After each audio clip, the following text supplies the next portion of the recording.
In this tutorial, you'll learn how to connect HubSpot to WordPress in just a few simple steps. Open the Settings menu from the gear icon in the top navigation bar. The Settings page loads with a search box and several sections of configuration options below. Click into the Search Settings box at the top of the page.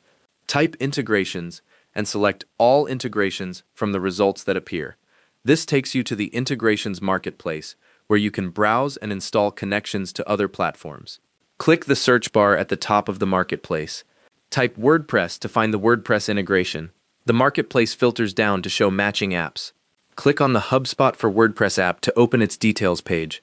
Click the Install button to begin adding it to your account. A new tab opens, taking you to the WordPress plugin page to complete the installation. After installing the plugin in WordPress, activate it and connect it to your HubSpot account through the Setup wizard. If you don't see the connection screen, find HubSpot in your WordPress plugins list and click Settings. You can manage connected apps anytime by returning to the Integrations Marketplace in HubSpot Settings. The integration lets you add HubSpot forms and live chat to your WordPress site without touching code. And that's how to connect HubSpot to WordPress. Thanks for watching. Hope this helped.